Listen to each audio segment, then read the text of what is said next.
안녕하세요. 오로지 합격을 위한 강의 오합입니다.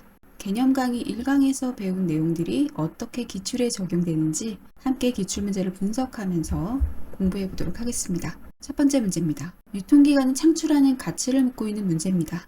가치는 바꿔 말해서 효용이라고 볼 수 있는데요. 소비자에게 어떤 가치를 주는데? 라고 바꿔 생각해 보면 좀 쉽다고 했었죠. 시간, 장소, 형태, 소유 4가지 효용이 있었습니다. 그럼 글상자를 보도록 할게요. 사과를 산지로 직접 가서 구매하는 게 아니라 집 근처 편의점에서 구매하였다면 이것과 관련이 있다. 여기서 산지와 편의점은 둘 다 장소를 나타내고 있죠. 소비자가 원하는 장소에서 상품을 구매할 수 있다면 이것이 바로 장소 효용이 됩니다. 두 번째 보도록 할게요. 1인 가구인 A씨가 묶음이 아닌 낱개로 라면을 구매했다면 이것과 관련이 있다. 여기서 묶음이랑 낱개는 형태를 말하는 거죠. 소비자가 원하는 양으로 적절하게 분배하고 분할하는 그 효용이 바로 형태 효용이었습니다. 그래서 정답은 기억 장소의 가치, 니은 형태의 가치 3번이 되겠습니다. 다음 문제입니다. 유통경로와 중간상이 필요한 이유를 묻고 있는 문제입니다. 여기서 중간상이 누구를 가리키는 용어였죠? 생산자와 소비자 중간에 있다고 해서 도매상과 소매상을 가리키는 용어였습니다. 이 중간상이 필요한 이유를 설명하기 위해서 4가지 원칙이 있었습니다. 각 보기를 보면서 어떤 원칙에 해당하는지 살펴보도록 하죠. 1번, 제조업자는 생산을, 유통업자는 유통을 전문화함으로써 보다 효율적인 기능 수행이 가능하다. 한마디로 각자 잘하는 역할을 분담해서 하자는 거죠. 제조업자는 생산의 전문성이 있고 유통업자는 유통의 전문성이 있기 때문에 서로 잘하는 걸 하면 효율성이 높아진다라는 얘기입니다. 1번은 분업의 원칙을 설명하고 있습니다. 2번, 유통경로상에 도매상을 개입시킴으로써 각 경로 구성원에 의해 보관되는 제품의 총량을 감소시킬 수 있다. 만약에 중간상이 없으면 물건을 만든 사람이 재고를 모두 보관해야 하는 상황이 발생합니다. 그런데 이 중간상이 재고를 나누어서 보관해 주기 때문에 재고 총량을 감소시킬 수 있다. 이건 바로 집중준비의 원칙이었죠. 3번, 수급 조절이나 정보 수집 같은 기능을 유통기관이 대행해서 경제적일 수 있다. 중간상의 다양한 수행 기능, 여기서 말한 것처럼 수급 조절, 정보 수집, 위험 부담 이런 것들을 분업하기 때문에 경제성이나 능률성이 올라간다. 분업의 원칙입니다. 4번으로 넘어갈게요. 유통 분야에서는 고정비가 차지하는 비중이 변동비보다 상대적으로 크다. 아닙니다. 유통 분야는 변동비가 고정비보다 상대적으로 큽니다. 그래서 우리가 변동비 우위의 원칙이라고 했고 고정비가 차지하는 비중이 높은 건 제조 분야였죠. 제조와 유통의 비용 구조가 다르기 때문에 무조건적으로 통합하는 것보다는 각자 역할을 분담하는 게 비용 면에서 유리하다라고 하는 게 바로 변동비 우위의 원칙이었습니다. 그래서 정답은 4번이 되고요. 5번 가보도록 할게요. 생산자와 소비자의 직접 거래에 비해 거래 빈도의 수와 거래 비용을 낮춰준다. 이 원칙은 총 거래수 최소의 원칙이었습니다. 다음 문제로 넘어가겠습니다. 유통의 형태를 묻고 있는 문제입니다. 보기를 쭉 보니까 이거 유통경로 커버리지를 묻는 문제구나 라는 걸 알 수 있고 1번 집중적 유통이랑 2번 개방적 유통은 같은 말이기 때문에 둘 다 답이 될 수 없구나 라는 것까지 파악하실 수 있습니다. 일단 글상자로 한번 가서 보도록 할게요. 각 판매 지역별로 하나 또는 극소수의 중간상에게 독점권을 부여하는 것. 이거 뭐였죠? 전속적 유통이었습니다. 소비자가 제품 구매를 위해 적극적인 탐색을 하고 쇼핑을 위해 기꺼이 시간과 노력을 아끼지 않는 경우 적합하다. 이건 바로 전문품에 대한 설명입니다. 귀금속이라든지 자동차, 고급 의류와 같은 고가품 있죠. 비싼 물건을 우리가 살 때는 편의품처럼 크게 고민 없이 막 구매를 하는 게 아니고 고심해서 구매를 하게 되죠. 이런 물품들에는 바로 이 유통 형태, 전속적 유통이 적합하다라고 설명을 하고 있습니다. 정답 4번이 되겠습니다. 자, 그럼 다음 문제로 넘어가도록 하겠습니다. 유통 경로에서 발생하는 각종 힘, 권력의 원천을 묻고 있는 문제입니다. 각 권력과 설명이 맞는지 한번 살펴보도록 할게요. 1번, 합법력은 법률이나 계약과 같이 정당한 권리에 의해 발생하거나 조직 내의 공식적인 지위에서 발생한다. 맞는 말이죠. 2번, 강제력은 강압력이라고도 하는데요. 다른 구성원에게 부정적인 제재, 처벌을 한다든지 해고를 할 수 있는 경우 생기는 권력이었습니다. 그렇다면 이 처벌해지는 부정적 효과의 크기에 반비례하는 게 아니라 비례하겠죠. 나를 해고할 수 있는 힘의 크기가 크다면 강제력도 커지는 겁니다. 그래서 설명으로 옳지 않은 것은 2번이 되겠고요. 정보력은 중요한 정보를 가지고 있다고 인식할 경우. 4번 준거력. 여기서 준거는 따르다 라는 뜻이라고 했죠. 내가 따르고 싶을 정도로 일체감을 갖는 경우에 발생한다. 맞는 설명이고요. 5번 보상력은 2번의 강압력과 약간 반대되는 개념입니다. 자신의 보상을 조정할 수 있다. 나에게 긍정적인 어떤 보상을 줄 수 있다라고 인식할수록 증가할 수밖에 없겠죠. 비례한다 라고 보시면 되겠습니다. 다음 문제 넘어가겠습니다. 보기를 보니까 전방통합, 후방통합. 우리 수직적 통합 제가 설명할 때 나왔던 용어입니다. 그럼 이 두 가지를 구별하는 방법이 있었죠. 전방통합은 소비자를 기준으로 봤을 때 소비자 앞으로 가까이 다가오는 방향이면 전방이었고요. 후방은 소비자 기준으로 뒤쪽으로 멀어지는 방향이면 후방통합이었습니다.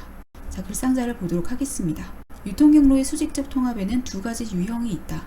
기역은 제조회사가 도소매 업체를 소유하거나 도매상이 소매업체를 소유하는 것과 같이 공급망의 상류기업이 하류의 기능을 통합하는 것. 상류가 하류를 통합한다. 화살표 방향이 어느 쪽이죠? 소비자 쪽이죠. 그렇기 때문에 전방 통합이 되는 거고요.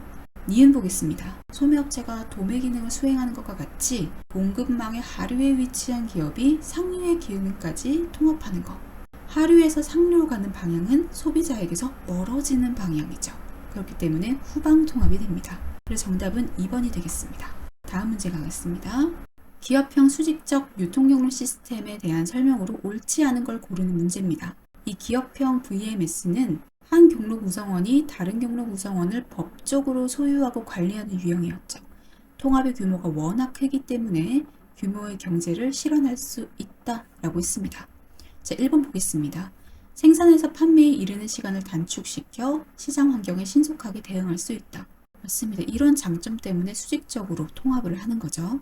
2번 내부 직원이 아웃소싱 업체에 비해 경쟁의식이 떨어질 경우 실적이 저조할 수 있다. 이거는 상식적으로 맞는 말이죠.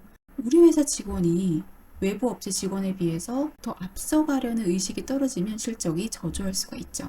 3번 외부 업체에게 돌아갈 마진을 내부화함으로써 수익성을 제고시킬 수 있다. 맞는 설명이죠. 통합을 하기 전에는 외부 업체의 특정 기능을 맡기면서 거기에 해당하는 마진을 외부 업체가 가져갔을 거죠. 그런데 수직적으로 통합을 했기 때문에 외부 업체에게 돌아갈 마진을 내부화할 수 있다. 그래서 수익성을 제고시킬 수 있다. 맞는 설명입니다. 4번 수요가 줄어들거나 경쟁에서 뒤처질 경우 유연하게 대응할 수 있다. 이 기업형 VMS의 단점이 뭐였냐면 워낙 통합의 규모가 크기 때문에 즉 덩치가 너무 커요. 그래서 자율성이나 유연성이 낮습니다. 이게 단점이었죠. 그래서 4번이 옳지 않은 설명이 되고요. 5번 회사의 정책이나 전략을 일사불란하게 수행할 수 있다. 맞는 설명입니다. 수직적으로 통합했기 때문에 빠르게 효율적으로 업무 처리가 가능하다. 보시면 되겠습니다. 유통경로의 유형 중 가맹본부로 불리는 경로 구성원이 계약을 통해서 생산 유통 과정의 여러 단계를 연결시키는 형태의 수직적 마케팅 시스템으로 가장 옳은 것은 자, 여기서 힌트가 몇 가지 있습니다. 일단 계약을 한다는 거고요. 그럼 계약형 VMS라는 것이고 그 중에서도 가맹본부가 있다 라는 말은 가맹점도 있다라는 거예요. 이렇게 가맹본부가 가맹점과 계약을 해서 생산 유통 과정의 여러 단계를 수직적으로 통합하는 것을 프랜차이즈 시스템이라고 합니다. 그래서 정답은 4번이 되겠습니다. 다음 문제 가도록 하겠습니다. 유통경로 경쟁을 묻고 있습니다. 자, 기업부터 가볼까요? 동일한 경로 수준상의 여기까지만 봤을 때 일단은 수직적 경쟁은 아니구나 라는 걸 아실 수 있겠죠. 그리고 서로 다른 유형을 가지는 즉 서로 다른 업태를 가지고 있다는 뜻입니다. 이것은 바로 업태 간 경쟁이 되겠죠. 반대로 업태 내 경쟁 같은 경우는 서로 동일한 유형을 가지는 업체끼리 경쟁하는 것을 말했습니다.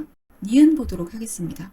하나의 마케팅 경로 안에서 서로 다른 수준의 구성원들 사이의 경쟁을 말한다. 여기서 서로 다른 수준의 구성원들이라고 했기 때문에 수평적 경쟁이 아니라 수직적 경쟁이 됩니다. 정답은 4번이 되겠습니다. 다음 문제 가겠습니다. 기업이 오프라인, 온라인, 모바일 등의 모든 채널을 연결해. 모든 채널을 연결한다? 바로 옴니 채널에 관한 설명입니다. 말 그대로 모든 채널이 유기적으로 연결되어 있기 때문에 고객이 마치 하나의 매장을 이용하는 것처럼 느끼도록 하는 쇼핑 시스템입니다. 제가 강의에서 아마존을 사례로 들었습니다. 아마존은 원래 온라인으로 시작했지만 오프라인으로 사업을 확장했다. 이런 얘기를 했었죠. 다음 문제로 가겠습니다. 모바일 쇼핑의 주요한 특성으로 옳지 않은 것은 1번. 스마트폰이 상용화되면서 모바일 쇼핑이 증가하게 되었다. 맞는 설명이죠. 폰 안 쓰는 분들 찾기가 힘들 정도로 상용화가 됐기 때문에 이 스마트폰을 이용한 모바일 쇼핑 역시 증가하게 됐다. 맞는 설명입니다. 2번. 기존의 유통업체들도 진출하는 추세로 경쟁이 치열해졌다. 모바일 쇼핑 시장이 워낙 커졌기 때문에 기존의 유통업체들도 다 모바일로 진출하는 추세입니다. 3번. 가격과 함께 쉽고 편리한 구매 환경에 대한 중요성도 높아졌다. 맞는 설명이죠.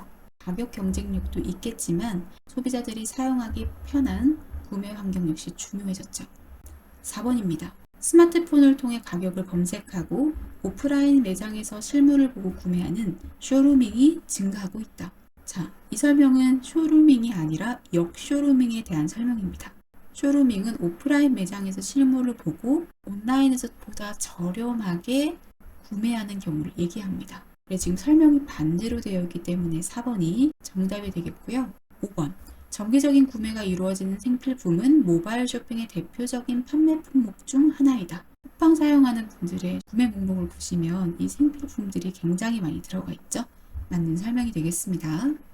오늘의 마지막 문제입니다. 플랫폼 비즈니스에 대한 설명으로 옳지 않은 것을 고르는 문제입니다.